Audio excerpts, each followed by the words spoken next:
9ই জুলাই বিকাল 5টায় স্বরূপনগর ডাকবাংলার মোড় থেকে বিক্ষোভ মিছিলের মধ্য দিয়ে দলীয় কার্যালয়ের সামনে এসে আপনারা পথ অবরোধ করলেন, কেন, কি বলবেন? এটা গোটা রাজ্যের মানুষই তো জানে, নিশ্চিতভাবে আপনারাও দেখেছেন। বারুইপুরের একটা ষষ্ঠ শ্রেণীর ছাত্রী, 12 বছর বয়স মেয়েটা, তার উপরে পাশবিক অত্যাচার করে তাকে পুকুরে চুটিয়ে মারা হয়েছে, যা আশঙ্কা করা যাচ্ছে।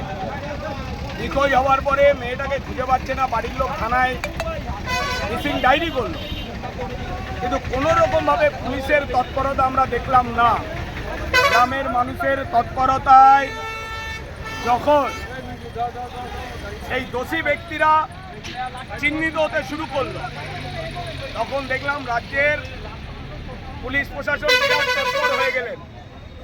উত্তেজিত জনতা রাস্তায় নেমে যখন রাস্তা অবরোধ করছে, পুলিশ তার বিরুদ্ধে অ্যাকশন নিচ্ছে।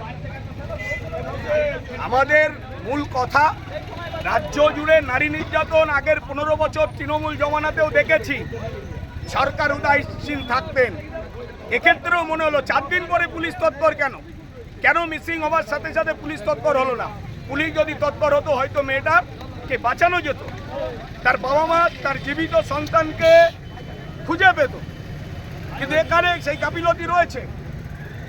প্রকৃত যারা দোষী থানাতে পুলিশের হাতে তুলে দেওয়ার পরেও কার নির্দেশে তাদের ছেড়ে দেওয়া হয়, আবার জনগণকে ধরে এনে তাদেরকে পুলিশের হাতে দিতে হয়। আমরা এই ঘটনার প্রতিবাদ জানাই। আমরা বলছি দোষী ব্যক্তি তাদের অবিলম্বে শাস্তির ব্যবস্থা করতে হবে এবং নিরপরাধ মানুষ যারা এই ঘটনার প্রতিবাদ জানিয়ে রাস্তায় নেমেছে তাদেরকে গ্রেপ্তার করা, চক্রান্ত করে তাদের আইনি জটিলতায় ফাঁসানো, এটা করা যাবে না। দ্বিতীয়ত, মীনাক্ষী মুখার্জি, বারুইপুরের ঘটনা ঘটছে, মানুষ ছিচি করছে এই সরকারের বিরুদ্ধে, তখন আমাদের পার্টির নেত্রী মীনাক্ষী মুখার্জির উপরে আক্রমণ করে এই ঘটনার মোড় ঘুরিয়ে দেওয়ার চক্রান্ত হয়েছে বলে আমরা মনে করি। কি অপরাধ করেছে সিপিআইএম পার্টির নেত্রী মীনাক্ষী মুখার্জি? কে বলতে পারবে সে চুরি করেছে তৃণমূলের বিজেপির মতো?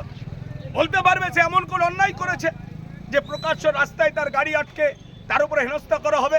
আমরা এই ঘটনারও ধিক্কার জানাই। বারুইপুরের শিশু কন্যা, তার উপরে পাশবিক অত্যাচার, খুন এবং আমাদের নেত্রী মীনাক্ষী মুখার্জির উপরে যেভাবে আক্রমণ করলো বিজেপি নামক রাজনৈতিক দল, এই ঘটনার প্রতিবাদ জানিয়ে আজকে আমাদের এই মিছিল এবং অল্প সময়ের জন্য প্রতীকী অবরোধে আমরা অংশগ্রহণ করলাম। এটা বলতে চাই, আগামী দিনে যদি এই ঘটনা ঘটে আরো বৃহত্তর আন্দোলনের রাস্তায় সিপিআইএম নামবে। আপনার নাম পরিচয়? শফিকুল সর্দার, আমি সিপিআইএম স্বরূপনগর 1 নম্বর এরিয়া কমিটির সম্পাদক।